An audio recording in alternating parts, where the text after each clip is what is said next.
Buenas noches, mis queridos amigos. Muchísimas gracias. Ustedes que me están siguiendo todo el año pasado y este año. Comenzamos el 2020 con unos excelentes programas. Yo lo digo en razón de las respuestas que he obtenido. Y sí, la verdad que los temas que hemos estado tratando han sido de bastante interés para todos ustedes. Mis queridos amigos, bienvenidos aquí a la casa que me cobija con tanto cariño, Miraflores TV Digital. Los viernes ahora, como saben ustedes, viernes a las 9 de la noche. Vamos a hacer y vamos a continuar con temas muy importantes porque ya me he dado cuenta que tengo que tomar, sí, bien, lo tomé siempre, pero más todavía, la responsabilidad. Cuando vino el doctor David Jauregui dijo algo muy bonito acá, que verdad que yo estaba haciendo una labor didáctica de lo que es la psicología en el Perú y de lo que se puede esperar de las ciencias psicológicas y ayudarles a algunas personas a tomar algunas decisiones para enrumbar un poco su vida. En esta oportunidad, en este programa, voy a tratar un tema que ya lo han visto ustedes en las redes, los hemos publicitado. ¿Qué hace la psicología? ¿Qué puede hacer la psicología? La ciencia psicológica por la ciencia política. Y eso me parece que es algo que nos va a servir a todos. Mis amigos, mis grandes amigos que he invitado ahora, nos va a hacer que podamos conversar cada uno desde su punto de vista, y a ustedes los invito a que me escriban. Creo que David, que tenía un compromiso, nos puede ver, de repente escribe algunos comentarios. Me pueden llamar aquí a cabina al 967-231-109. 967-231-109. Y nosotros con mucho gusto, yo con mucho gusto responderé las preguntas que ustedes deseen hacernos. Entonces, hablando sobre este tema de la política, nos falta menos de 2 semanas, creo ya, para las elecciones, ¿no? Lorenzo Rolandi, un gran amigo, ha sido vicedecano del Colegio de Psicólogos. Carlos Arenas, un excelente, mi profesor en la maestría de Psicología de la Salud, creo que sí, me parece, claro, sí, claro que sí, ¿no? Cuando hice Psicología de la Salud hace unos buenos años allá, ¿no? Un doctorado en Alemania haciendo estudios sociales, ¿no? Él les va a decir ahora. Y aquí a esta nueva persona, este amigo ahora, Julio César Serna, que es el psicólogo político, o politicólogo, no sé cómo llamarlo, ¿eh? ¿Cómo se va a presentar? Lorenzo, unos minutitos para que todos tus alumnos, tanta gente que te conoce, los puedas saludar y decir qué es lo que tú estás haciendo ahora, y los que no te conocen para que vean a qué te dedicas y qué es lo que has hecho. Bien, yo me dedico fundamentalmente a lo que es psicología organizacional. Me dedico a la docencia. Trabajo desde hace un año, un poco más de un año, año y medio ya en la Universidad Norbert Wiener. Ahí soy docente a tiempo completo y me encargo de hacer todas las coordinaciones sobre el internado que hacen los muchachos, o prácticas profesionales, como nosotros le llamamos. Ya está. Y no dice mucho, pero él tiene una larga experiencia en empresas, ha trabajado en muchas empresas, tiene el pulso del Perú, por eso que también lo he invitado, porque igual que yo, como profesor en Esaño y él en otros lugares, ha viajado a muchos departamentos del Perú, dando cursos y teniendo pues alumnos que nos nutren a nosotros. Muchísimas gracias por haber venido, mi querido Lorenzo. Gracias, Manuel. Carlitos, también ahí tienes para cuántos alumnos que te siguen y que ahora me han ido. Carlos Arenas está ahí. Caramba, caramba. En primer lugar, un agradecimiento a Manolo, porque, como siempre, preocupado de discutir, debatir, difundir lo que es la psicología, ¿no? En el ámbito de la psicología clínica, por supuesto, lo que hago. Es el trabajo central. En relación a mí, bueno, comentarles que soy un actualmente docente de la Universidad de San Marcos, en pregrado, en posgrado, y bueno, tengo ya una buena decena de años egresado de la misma Universidad de San Marcos, y habiendo desarrollado más adelante estudios doctorales en la Universidad de Bielefeld en Alemania, en el ámbito social. Toda mi vida ha sido la preocupación de la temática social, los problemas sociales, las respuestas que la psicología podría dar a la problemática social. Y bueno, el año pasado ha sido una oportunidad de haber establecido un nexo, una relación muy cercana con la Universidad Autónoma de México. Con la Universidad Autónoma de México desarrollamos en la Facultad de Psicología un 5º coloquio de Psicología Social Comunitaria en nuestra América, los desafíos para la psicología social desde la perspectiva de los pueblos originarios. Ha sido interesante porque hemos tenido toda una semana completa, claro, desde la organización un año antes, pero esa semana muy nutrida con participantes. ¿Acá en Lima o en México? En la UNAM, Universidad Autónoma de México. De México, en la Autónoma. Sí, fue una relación Universidad Autónoma de México y Universidad Autónoma Metropolitana, que también es de México. De México. Ambas son universidades públicas. Interesante por la experiencia, por la posibilidad de haber interactuado con el menú central, que era el tema comunitario, y el ingrediente central, que fue pueblos originarios, ¿no? Con psicólogos, estudiantes que venían de Argentina, de Chile, de Colombia, de Centroamérica, y nosotros de Perú. De Perú. ¿No? Sí. Excelente. Te felicito, Carlos. Qué lindo, qué tal trabajo, pues excelente. Sí. Y, mis queridos amigos, ahora a Julio César Serna, que no hace mucho que nos conocemos. Y les voy a decir algo, el programa fue motivado para que yo lo realice, que yo hago otro tipo de programas, fue por Julio César. Él me escribió y me dijo: Manuel, ¿por qué no haces un programa en la coyuntura que tenemos, en la política, en lo que está haciendo? Y me dijo: yo hago psicología política, creo, algo así. Entonces, él me motivó a eso y dije: a ver, voy a incursionar y conversemos qué se necesita en el Perú ahora, qué puede hacer la psicología por la política, y cómo es la política, y en tu profesión o en la especialización que tienes, ¿cómo es eso? Tú me dijiste que era muy amplio hablar de eso, pero a ver, un pequeño resumen para que las personas que no conocen, inclusive muchos psicólogos que no saben, ¿cómo es lo tuyo, Julio César? A ver, preséntate, ahí tienes las cámaras. Muchísimas gracias por la invitación, un placer estar en tu programa y compartir la mesa con reconocidos colegas y prestigiados académicos, como son el caso de Lorenzo y de Carlos. La psicología política, empezando, no es una área de especialización reconocida. Y eso justo te iba a preguntar, ¿en San Marcos no hay la carrera de psicología política? No hay. Como curso selectivo. Como curso selectivo, claro, sí. A ver. ¿Hay curso selectivo? Claro, a ver, yo hice una revisión, una investigación corta, no publicada, pero una revisión sobre todo de los planes curriculares, de lo que en otros países se le conoce como pensum, ¿no? De las mallas curriculares, de las más de 40 y algo, no sé ahorita cuántos serán, entre facultades, programas, escuelas, departamentos de psicología de universidades públicas y privadas aquí en el país.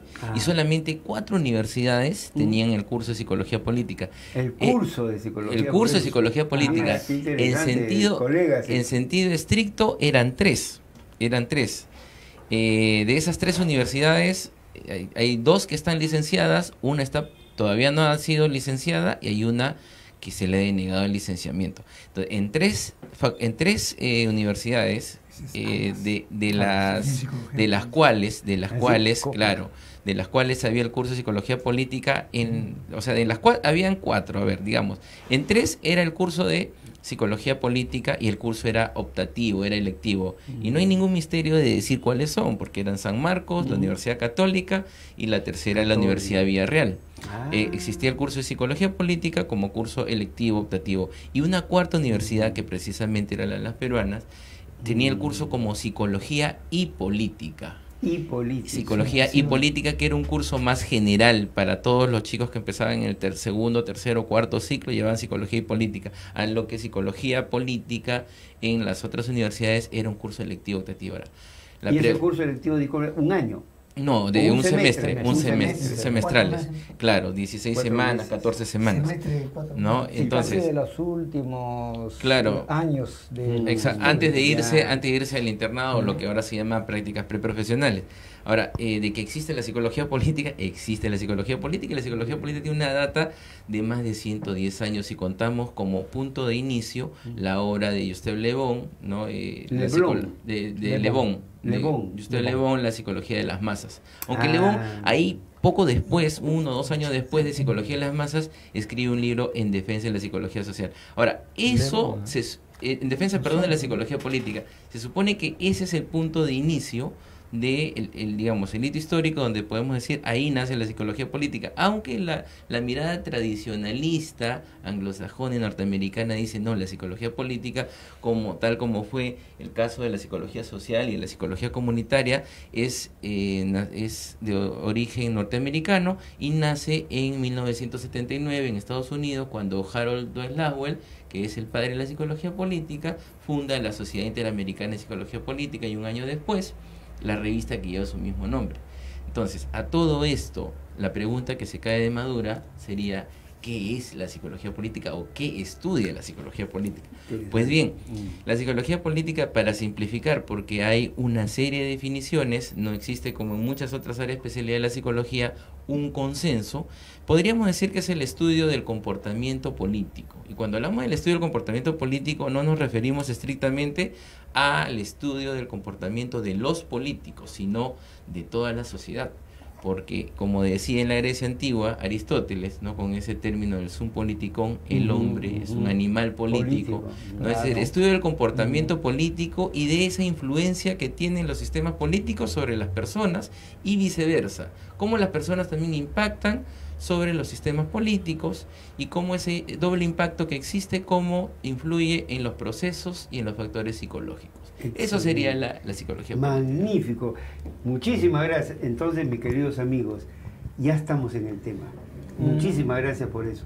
A ver qué opinamos nosotros, qué podemos decir, sobre todo qué preguntarle de repente en lo que yo también tengo mi corazoncito y quiero ver qué cosa está pasando en el Perú políticamente, qué puede hacer la psicología. Con Lorenzo tuvimos unas reuniones en mi casa, ¿te acuerdas?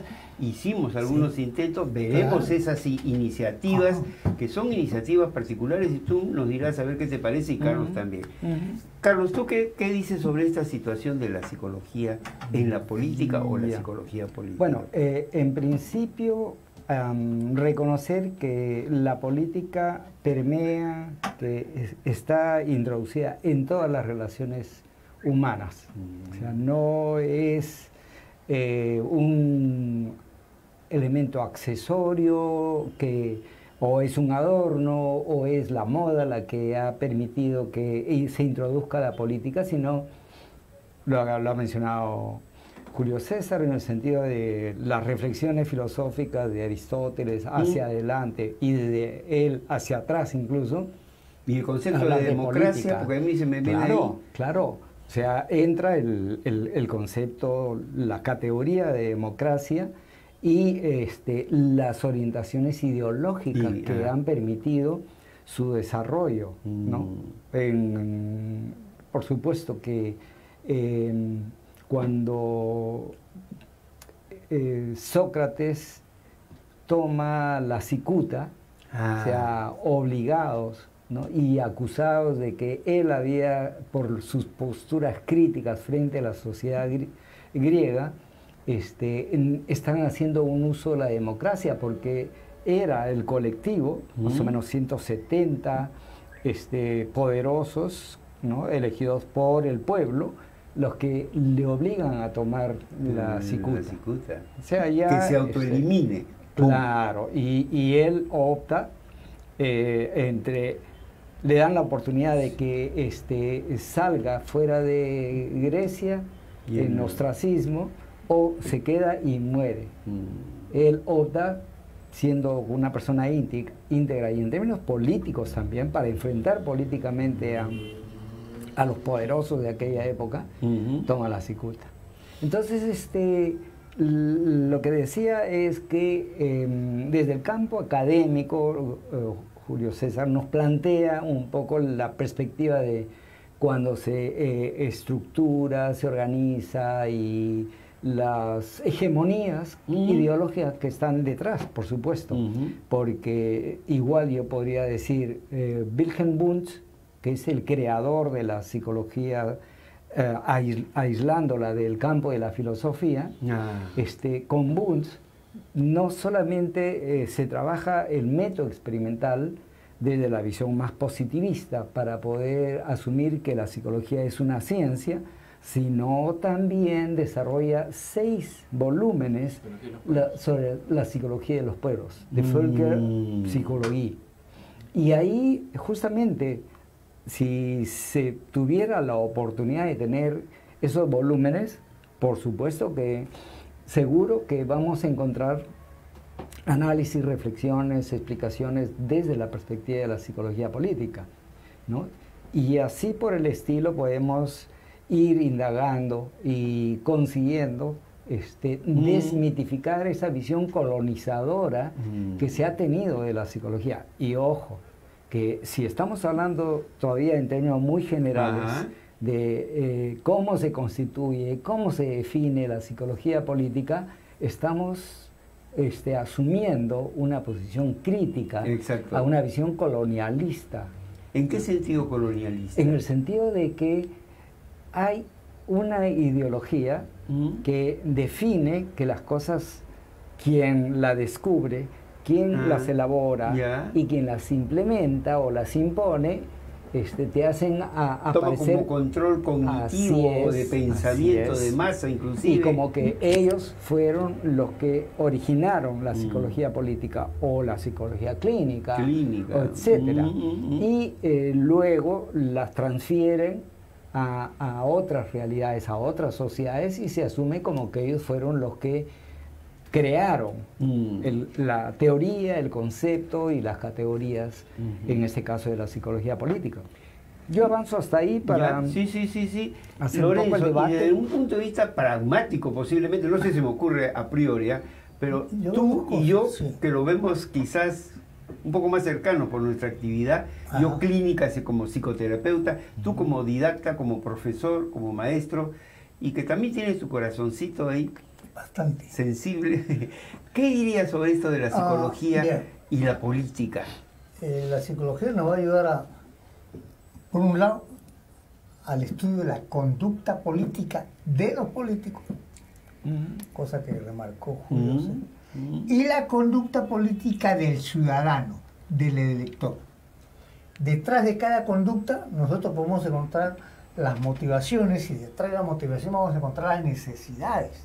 Entonces, lo cual significa que nosotros como psicólogos, expertos en conducta humana, porque es la ciencia de la conducta humana, podemos tener una visión de cuáles son las necesidades y los motivos de las personas para tener un comportamiento político determinado. Por un lado eso. Una cuestión práctica de cómo la psicología puede ayudar, por ejemplo, en esta coyuntura que tenemos de la corrupción y todo esto, es fácil. Contigo formamos un grupo allá a fines del 2015, comienzos del 2016, y enviamos cartas a los organismos electorales, a todos los demás. ¿Te acuerdas, verdad? Para decir que modifiquen la ley electoral y pongan que los candidatos por elección popular.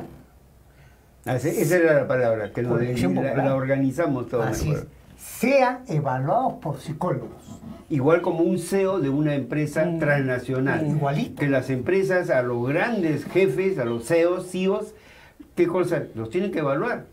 Y vienen con aspectos importantísimos. Inteligencia emocional, por darle una puntita. Así es. ¿Te acuerdas? ¿Cuánto salvaje político hubiéramos evitado tener en el Congreso si se hubiera medido la inteligencia emocional de esta gente? Ahora, bueno, se puede predecir la conducta. Entonces, todo candidato, incluyendo presidente a un cargo de elección popular, debería ser evaluado por un grupo de psicólogos. Y nosotros incluso sugerimos que sea el colegio que canalice y vaya poniendo y cambiando equipos que no sean siempre lo mismo para evaluar esto. O sea requisito indispensable. ¿Cuántas personas, cuántos perturbados mentales o con conductas agresivas, con conductas delincuenciales, en buena cuenta conductas psicopáticas? Discúlpeme, Lorenzo, que nuestro gran amigo Fernando Alarcón, así es, escribiéndome ahora me dice, cuando hacemos un programa, Fernando, ojalá que nos esté viendo, un saludo a Fernando Alarcón, que nos dijo, cuando hacemos algo sobre un hecho que es importante, y he encontrado bibliografía, dirigentes con rasgos psicopáticos en las empresas de alto nivel, rasgos psicopáticos, y sí encontramos en las empresas, gerentes, porque jefes, tú también conoces, lo hemos conversado, y cómo no encontrarlo entonces rasgos psicopáticos en los políticos, ¿no? Ahí está la explicación. No, entonces ahí estamos entrando en eso ya. Ahí está la explicación de este fenómeno de corrupción. A ver, Carlos, así libremente, claro, cada uno. Yo quiero continuar un poco en la reflexión de ir de lo general a lo particular, a lo más específico, un poco con lo que había comenzado Julio, porque no se trata de decir, bueno, esta es la etiqueta. Psicología política se ocupa de estudiar la conducta política. Ya, bueno, sí, pero ¿qué hay detrás de la conducta política? Conductas, actividades, acciones, etcétera, pero motivos, cuando hablamos, políticos. Claro, o sea, todo el trasfondo psicológico, pero cuando nos referimos a político, ¿a qué nos estamos refiriendo? ¿A qué? Ahí está. Es lo mismo hablar del homo económico o el hombre social que el hombre político. Evidentemente que no. No, pues. Entonces, un poco por eso digo, a la reflexión que quiero poner ahí, y después ya por supuesto entremos a polemizar incluso, porque las posturas que desde el campo clínico u organizacional nos llevan a plantear cuestiones personales como características definitivas o definitorias de la conducta política, ahí tengo hay bemoles, ¿no? Y hay que tocarlas. Entonces, solamente quiero cerrar la idea apelando a un francés, ¿no? A Michel Foucault. Michel Foucault nos rompe el paradigma, nos rompe el esquema, el modelo de pensar que la política es lo macro, que la política es lo externo, que la política es desarrollada por los que van a tener el poder y punto, y cambia el sentido de entender lo que es la política. ¿Por qué? Él dice, la política está donde el hombre está y las relaciones que él establece. Claro. Entonces, el término que él utiliza es la biopolítica, ¿no? Caramba. O la microfísica del poder. Biopolítica o microfísica del poder. Así, ¿no? Claro, en el sentido de que, por ejemplo, ¿por qué nosotros tendríamos o tenemos que darte una deferencia, haber hecho el agradecimiento? ¿Por qué? Porque de alguna manera en la relación de poder tú ocupas un rol, un papel, una conducta que nos has invitado. Tú tienes un programa muy interesante, por supuesto, pero ahí hay un núcleo de poder, y en ese núcleo de poder, en esas relaciones de poder, nosotros un poco como que diferencia, como, claro, estamos en adecuarse, hemos sido tocados. Así es. Mira, en programación, disculpa, en programación neurolingüística, amigos, a fin de mes comienzo nuevamente un curso de programación neurolingüística en ESAN, enero, marzo. Bueno, en el estudio de las comunicaciones humanas hablamos de comunicaciones simétricas o complementarias. Y ahí me has hecho despertar eso, ¿no? Toda relación tiene ese contenido y tiene ese carácter de simétrico o complementario. Mamá, ¿puedo ir al cine? Está diciendo, tú me tienes que dar permiso, yo soy el hijo y yo tengo que dar. Señorita, ¿me podría traer, por favor, en los mejores términos, ¿me podría, por favor, traer una tacita de café, que tengo una reunión con el secretario de tal sitio? El jefe le está diciendo algo y hay una línea también. Entonces, siempre las relaciones van a definir esa línea que dices tú. Qué bien. Ahora, en la política, una cosa, y ahí nos vas a ayudar bastante, una cosa es en un abstracto, la política, y otra cosa es el político, y ahí viene la persona, y ahí viene la psicología a decir, él es un político, pero ¿qué tipo de político es? Y la psicología, ¿qué puede hacer ahí?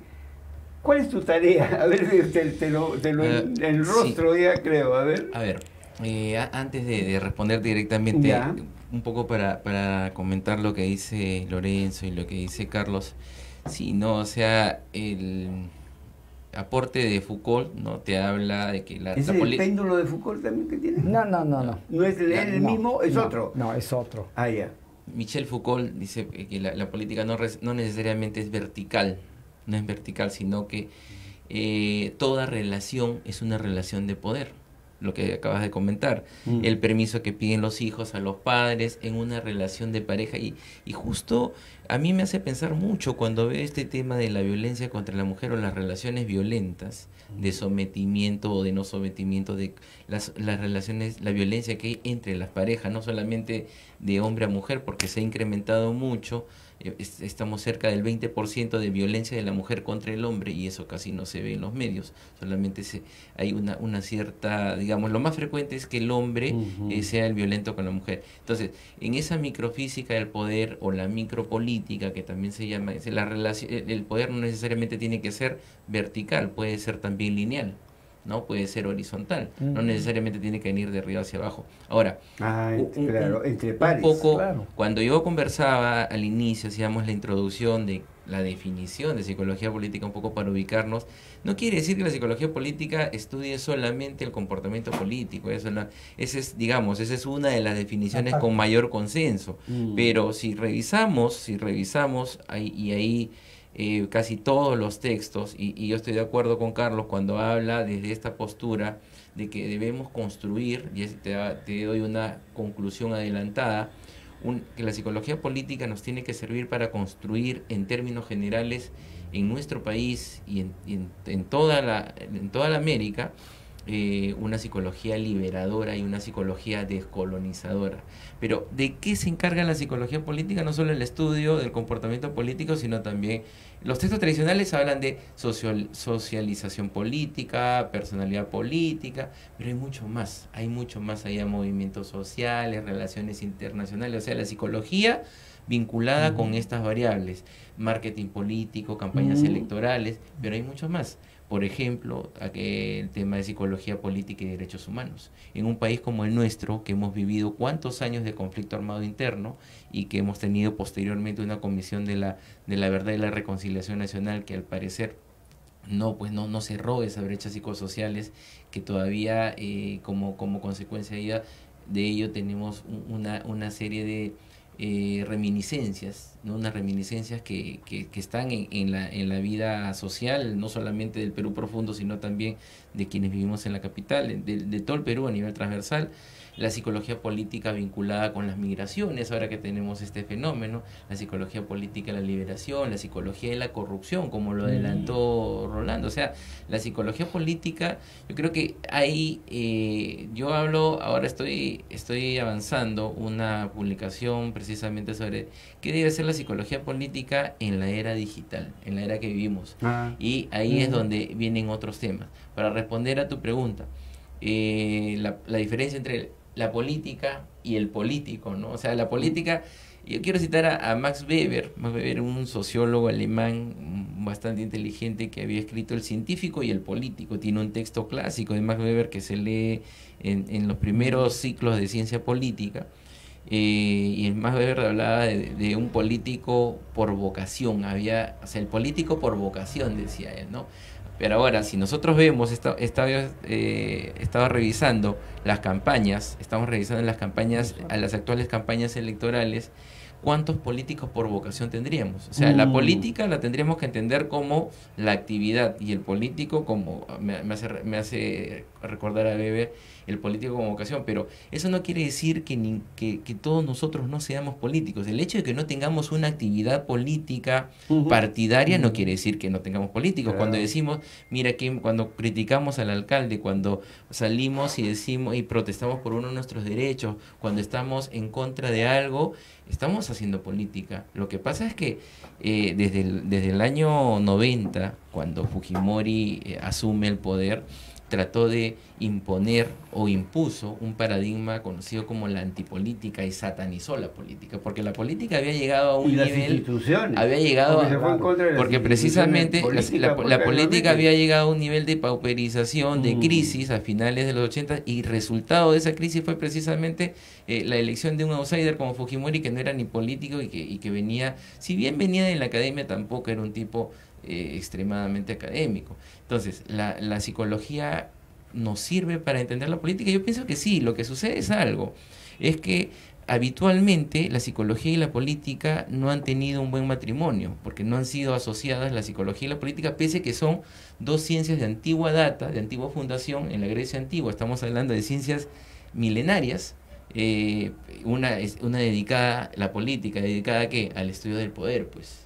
Y la psicología, al estudio del alma. Y lo que yo quiero, mis queridos amigos, no quiero llegar a que ustedes me vayan a decir, oye Manuel, ¿y en qué nos has ayudado?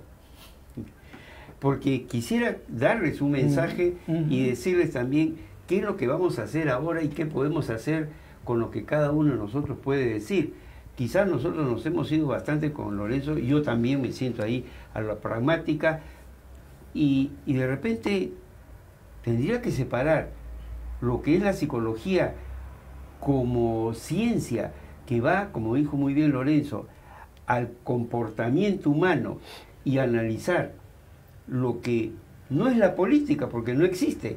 Es como decir, la humanidad, oye, la humanidad fuma, la humanidad es un abstracto, pero Carlos, Lorenzo, Manuel, nosotros somos personas, y ahí entramos, y Gregory Bateson lo dice muy bien, el epistemólogo, cuando habla de esa diferenciación, Estado o el componente global o el individual, dos niveles de pensamiento. Entonces ahora, la psicología, los psicólogos, ¿qué podríamos hacer? ¿A la política o a los políticos? A mí se me ocurre, ¿y cómo analizamos ahora nuestro comportamiento? ¿Qué tendrían que hacer, por ejemplo, los que se dedican a la política? Yo me vengo ahora corriendo de un canal de televisión por el caso de una mujer que casi la queman y que no quiere denunciar y que se le han ido encima a todos porque dicen que cuántas mujeres hay así, ¿no? Y hay toda una explicación psicopatológica para esas situaciones. Pero en el caso de nosotros que estamos viviendo o estamos a puertas de un proceso electoral, la psicología, ¿qué cosa tendría que hacer? ¿Qué visión le podemos dar al electorado? ¿Qué cosa podríamos decir en los minutos que nos quedan? Todavía tenemos unos cuantos más todavía, Pero ¿qué podríamos decirle a este electorado, a estos colegas, muchachos? De repente hay muchos que tendrán 24, 22, 23 años, ¿no? Estudiantes también, porque sí sé que me están viendo, y a otros más, y los que están fuera de acá. Saludos para todos los que están fuera del Perú. ¿Qué cosa es? A ver, Carlos. Yo sigo un poco con la lógica de responder a las opiniones que se habían planteado, en el sentido de ahí hay un fondo psicopático, sociopático, y entonces el político ahí es corrupto porque viene de su personalidad. Un poco por ahí yo tengo mis observaciones, porque por eso prefería que revisemos bien el término de política, poder, relaciones.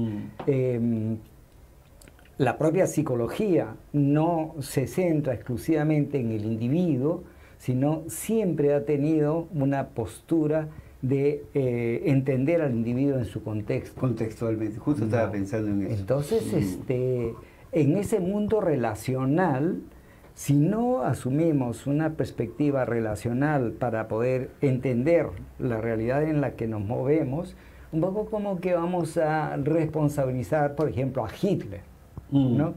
Fue el malvado, la mente diabólica y los enigmas que están detrás, etcétera.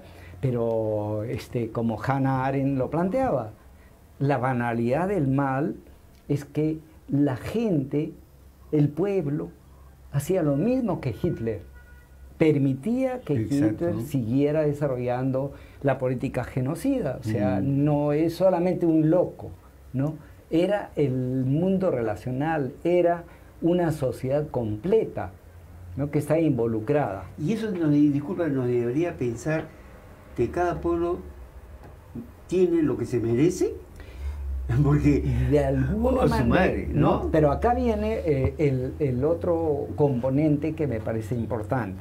O sea, entendiendo que vivimos en un mundo relacional y entendiendo de que la sociedad ha ido evolucionando, hay una serie de teorías, de enfoques, de marcos que nos ayudan a entender y a mejorar o a empeorar las relaciones. Entonces, la democracia, ya que estamos hablando de que vamos a entrar a un proceso electoral, la democracia es uno de los componentes fundamentales de la política, bien entendida. A ver, sí. ¿Por qué?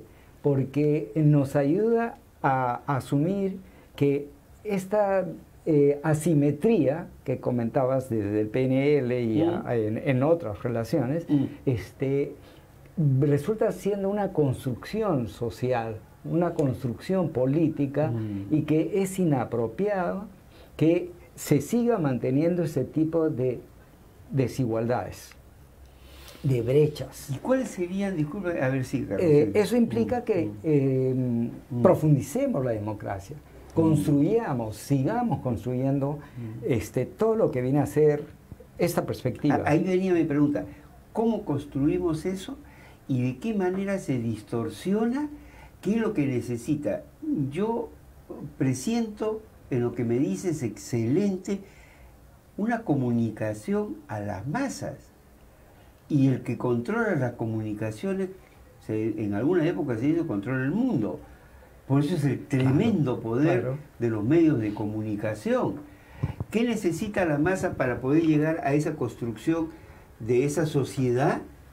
¿Qué tenemos todos nosotros, por ejemplo, ¿no? Qué hermoso lo que estás diciendo. Comenzando porque si no, como diría Anthony Giddens, si no hay una democratización desde el núcleo en el que nace, se desarrolla, se socializa, que es la familia, cualquier tipo de familia, no estamos hablando de un solo tipo de familia, cualquier tipo de familia, si es que no se democratiza desde ese nivel hasta los niveles superiores que implican el hecho de ir a votar y buscar una representación, etcétera, etcétera. Por un lado eso, pero por otro lado se viene, hablamos nosotros mucho de socialización secundaria, la escuela, ¿qué tanto se ha democratizado la escuela? ¿Qué tanto la ciudadanía comienza a ejercerse? No sé si se acuerdan ustedes del fenómeno de los pingüinos en Chile. Los pingüinos fueron jovencitos de primaria y secundaria que se organizaron como movimiento social y lograron que la educación fuera cuestionada para que fuera gratuita, y evitar el problema que después ahora estos últimos tiempos también se ha ido repitiendo. Entonces la democratización es un largo proceso en la que no solamente son los líderes. Ahora, bueno, tú preguntabas la psicología y los políticos. Claro, los políticos, si no solamente porque pasen una evaluación psicológica, en una oportunidad me invitaron a RPP para hablar, porque se había legislado para que se presentara currículum de todos los candidatos, y fuimos con la psicóloga González, ¿no? Y estuvimos ahí y planteamos que efectivamente era necesario. ¿Por qué? Porque se necesita transparentar, se necesita evidenciar las prácticas, la formación, la moral, la ética, pero claro. Entonces yo cierro ahí con el hecho de que en este orden de ideas, los políticos, los líderes, y en el momento, por ejemplo, el ejemplo muy evidente es el general Mora. Claro.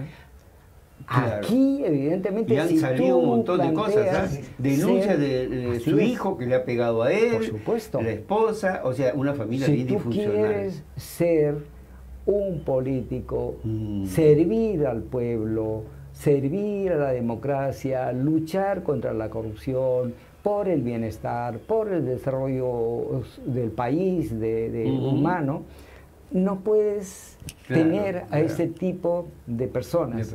Y ese tipo de personas no es por un problema psicopático, no es por un problema de carácter o formación, sino es porque la sociedad le ha permitido ese tipo de patrones de conducta. Pero yendo a lo intrapsíquico, porque ahí yo estoy dando un salto de lo interpsíquico a lo intrapsíquico. Esa persona, no todos con esas condiciones van a desarrollar ese tipo de conductas. ¿Cómo él pasa de una conducta de un militar, ¿no? Con toda yo he sido alumno del Leoncio Prado, conozco el régimen militar profundamente, ¿ya? Y lo pasa al hogar, pero lo pasa mal, porque hay militares, para sacarse el sombrero, muy dignos, con mucho respeto a la familia, pero hay muchos otros militares que no hacen eso, y él pertenece a ese grupo, ¿no? Entonces, ahí es la preocupación del individuo, o sea, el dar el salto de lo político, de la masa, del grupo, de la sociedad, al individuo. ¿Y qué hacemos? Por eso mi pregunta era, ¿qué yo y los que estamos en el vulgo, ya, qué cosas necesitamos para hacer una buena elección? Elegir bien. Conocimiento, información, quién es quién y quién lo da. Los medios de comunicación. Los mismos organismos electorales. Pero ya está, pues, pero bueno, página donde tú puedes entrar y sí. Pero habría que hacerlo de una manera más didáctica. Hay un asunto de la pedagogía. Exacto. Y la pedagogía que los organismos electorales, los partidos políticos, porque tú crees que se ha presentado, estábamos viendo estos debates, una jovencita Salvador de Frente Amplio, me parece, y una jovencita también de los Morados que estuvieron debatiendo. O sea, ahí se nota el rol de los partidos políticos en acercarse a la nueva generación, en educar, en dar pedagogía y hacer que asuman, por un lado, la ideología, la agenda política, etcétera, pero también de entender que la nueva generación, con nuevas ideas, con nuevas conductas, con cuestionamientos fundamentales, pueden ayudar a cambiar el panorama político. Entonces necesitaríamos, y fíjate tú no estoy ahí, necesitaríamos que se desarrollen más escuelas de democracia o de pensamiento político, que se interesen más los jóvenes, porque tenemos una clase juvenil que está completamente desilusionada, inclusive irresponsablemente ni siquiera quiere preocuparse en leer. Tú sabes que tengo algunos pacientes, y me está yendo excelente, que tienen, no sé si es fobia, pero un rechazo tremendo a leer. Lo están sacando de la universidad. Lo están sacando de la universidad, me ha llegado una familia preocupada. Le he hecho una técnica excelente, Z-Point, para que puedan ellos ver, y cuando le pregunto, imagínate que estás leyendo. Y yo le digo, ¿qué sentimiento te viene? Increíble. ¿Sabes lo que me dicen? Ni se imaginan. Enyucado. Se siente enyucado porque tiene que leer. Mis queridos amigos, todos ustedes saben enyucado, ¿no? Que se han puesto una tarea dificilísima. Obligado y horrible. Y cuando le digo, ¿y qué más viene con eso, ese sentimiento como emoción? Dentro de 2 o 3 más, ¿sabes lo que me dice? Miedo. Yo digo, miedo a leer. Eso es un punto importante, bueno, en la capacitación que estoy haciendo. Rechazo. ¿Ah? Y finalmente rechazo. Y el rechazo por el miedo, pues. Claro. Si tengo miedo, voy a rechazarlo. He trabajado el miedo y ahora, ¿sabes lo que me dice? Oye, ¿y qué sería leer, verdad, no? Estoy sintiendo un poco de curiosidad. Pucha, dije, ya comenzó, ya hizo un pequeño cambio. A ver, ahora a ver, si nos quedan unos cuantos minutos. Bueno, voy a tratar de ser breve y obviamente responder un poco tal vez de la inquietud de algunos participantes que nos están saludando. Un saludo muy cordial también para todos, un saludo recíproco.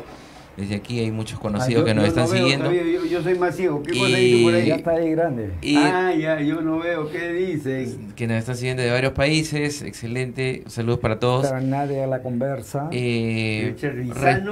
Responderte brevemente y puntualmente. Lo que los psicólogos, cuando tú dices... Pamelita de Argentina. Saludos, Pamela.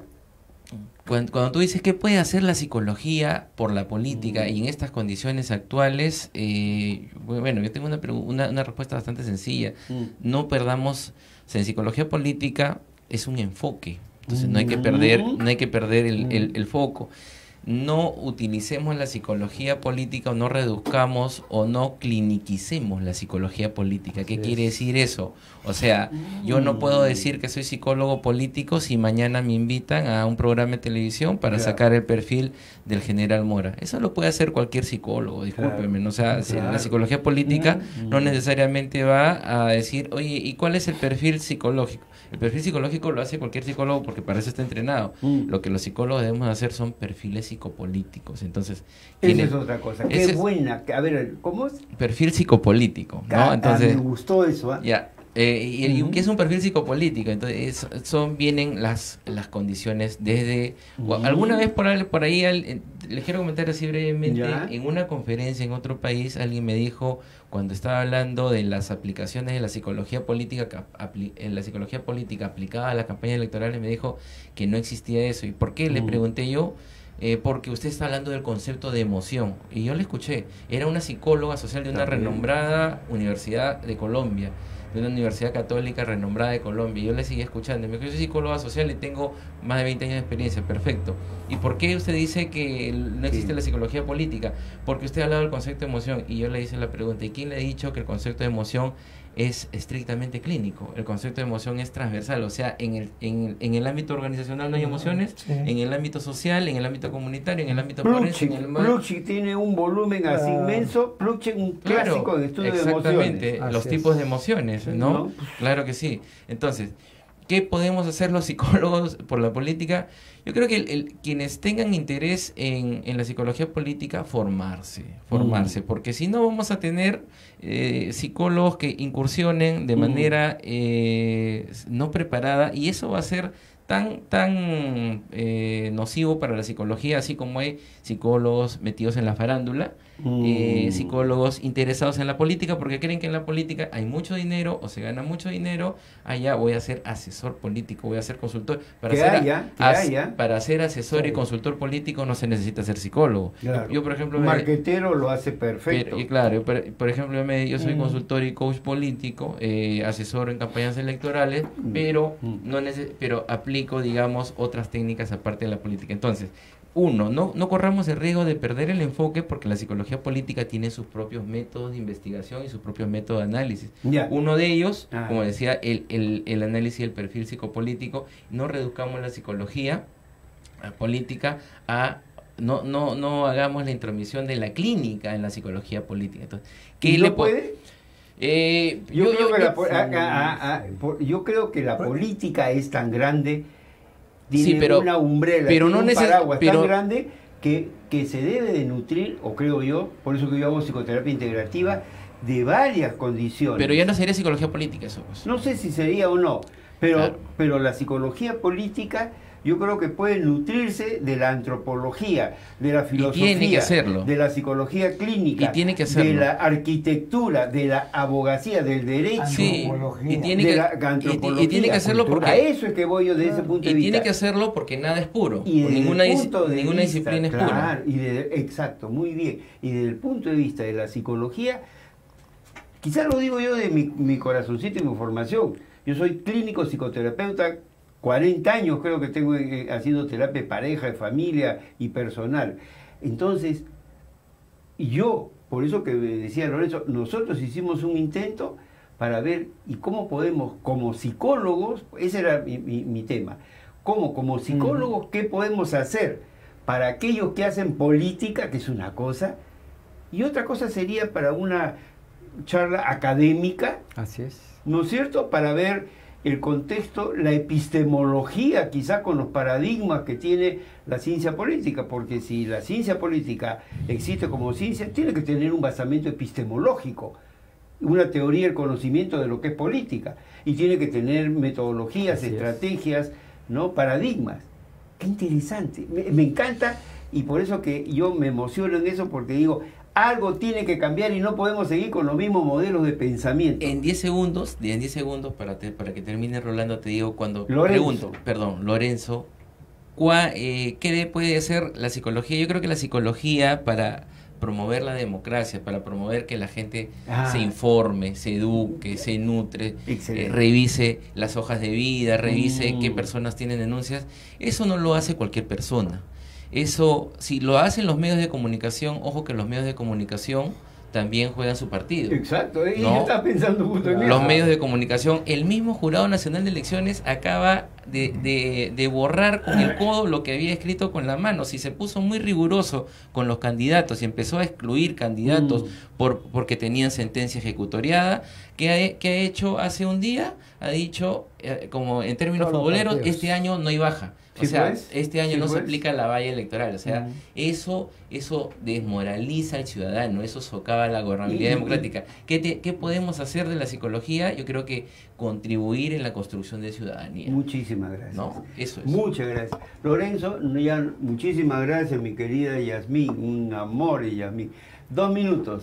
¿Qué cosa podemos decir, mi querido Yasmín, y después Carlos también? Yo, discrepo un poco sobre lo que han dicho ustedes, que la política es una ciencia. No es ciencia. No, la política no es una ciencia, la política es un quehacer. Y la política nos dice qué se hace con la cosa pública. La política nos habla de poder. Pero tendríamos que politizar varias, y yo no estoy de acuerdo con ninguno. No tiene método científico. Yo me pongo exactamente, no ¿hay método científico o no hay método científico? La ciencia política. ¿Y qué cosa es ciencia también? Pues, ya entramos, mira, teoría cuántica, y entonces, ¿qué es ciencia? ¿Ya, newtoniana? O einsteiniana, ¿no? Einstein. Es que hay que distinguir entre ciencia política como ciencia. Pero ya, dejémosle que hable mi querido amigo Lorenzo, por favor. Entonces, pero es un quehacer humano. Sí, eso y es un quehacer humano que tiene 2 vertientes. O tú lo haces para servir a los demás, o lo haces para servirte a ti. Desde ambas perspectivas, la psicología puede aportar mucho en el estudio de esto, ¿no? Cuando vemos nosotros el comportamiento de los grupos políticos, el comportamiento de las diversas personalidades políticas, nosotros estamos viendo ahí de cómo las personas responden a sus necesidades. Van por satisfacer sus necesidades, que no siempre son las altruistas de ayudar a los demás. Entonces, ¿Qué bandido, qué malo que eres? Me acuerdo del juramento por Dios y por la plata. Ajá. En ese lapsus Así increíble, ¿no? Ahí no necesita hacer ningún estudio psicológico. Ya se lo dijo, ¿qué es lo que quiere? ¿Cuál es su motivación? Programación neurolingüística. Habló que yo subconsciente. estoy... habló subconsciente. Muchísimas gracias, Carlos. Pero para terminar, terminar. yo sigo pensando que la psicología es la ciencia del estudio del comportamiento humano. Nada del quehacer humano le es ajeno a la psicología. Nada. Sí, pues. Entonces, la política, todos los campos del quehacer humano son objeto de estudio de la psicología. Porque es un comportamiento. Así es. Es un comportamiento. Así es. La universalidad. Carlitos. Claro, pero lo que pasa es que la realidad en la que vivimos es tan compleja que, como diría Edgar Morin, tú no puedes parcelar la realidad en pedacitos y cada disciplina te va a explicar. Entonces, ese es un gran problema. Pero, sin embargo, un problema que tú puedas tener un tumor en el cáncer, en el cerebro, y no vas a ir a buscar a un médico general o un médico cirujano en general, tú vas a buscar a un especialista, un oncólogo. Claro. Un oncólogo especialista en cerebro. Exacto. Mi hija ha tenido una amiga que tenía 3 tumores cancerosos en el cerebro y en Alemania le han hecho las 3 operaciones y ha quedado perfecta. Qué bien, cariño. ¿A qué voy?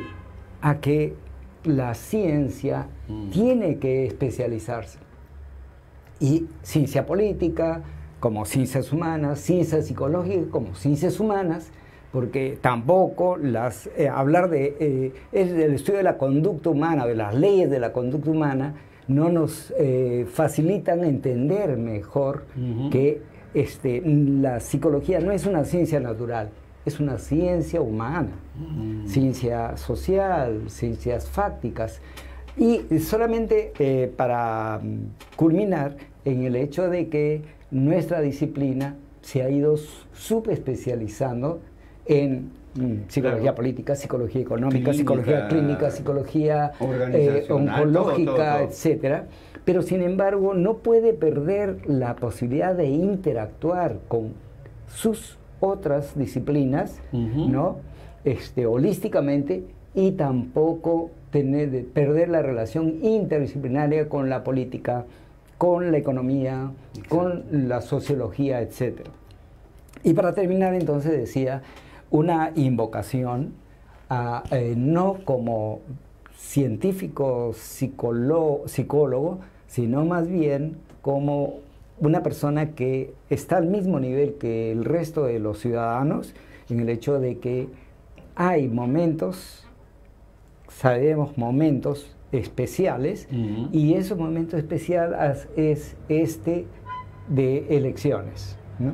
Con todas las limitaciones del modelo democrático que tenemos, sin embargo, ahí hay que, ya con la experiencia de la corrupción, con la experiencia de la violencia política desatada por la pugna entre los poderes, y a que estemos informados, a que nos eduquemos y a que podamos tomar decisiones conscientes en saber hacia dónde vamos a dirigir nuestro voto, que es el voto para el futuro de nuestra sociedad. Muchísimas. Mis queridos amigos, me tengo que despedir. Yo te agradezco muchísimo. Quería eso casualmente de ti, que nos dieras tu postura. Carlitos, muchísimas gracias por esa amplitud y esta manera directa de decir las cosas. Mis queridos amigos, todos tenemos un compromiso tremendo con nuestro Perú. Y lo que creo que cada uno de ellos ha dicho ahora es que saquemos esa responsabilidad y exijamos de repente ese conocimiento, ese saber. ¿Cómo voy a hacer para votar?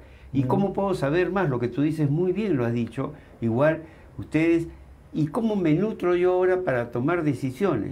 Pensando en que cada persona, cada uno de ustedes tiene un nivel económico, social, de interés, motivación diferente completamente, pero que en ciertos momentos tenemos que integrarnos a toda la conciencia de Perú. Y eso es lo que yo creo que apelo, a la conciencia de Perú. Y cómo podemos hacer dentro de las limitaciones, dentro de lo que podamos hacer, para nutrir más nuestro entendimiento y tomar la mejor decisión posible. Mis queridos amigos, de repente estoy pensando, hacemos una segunda parte, pero con otros invitados, para que ustedes puedan ver cómo, por ejemplo, David, Leopoldo Carabedo, psicoanalista, otros psicólogos más, y ver cómo podemos hacer nosotros. Les agradezco a Yasmín por haberme permitido, Margarita Cueva, ¿no? Excelente, muchísimas gracias, y a todos los que están fuera, Pamelita en Argentina, también yo sé que hay en Estados Unidos. Bevilacqua. Ajá, Bevilacqua, muchísimas gracias. Carmen Magni. Carmencita, muchísimas gracias. Hasta el próximo viernes. ¿Qué cosa es el próximo viernes? ¿Ya son las elecciones o no? 24. 25, 24. ¿Y las elecciones son qué día? 26. Ah, vea, de repente hago un programa antes, unos días antes.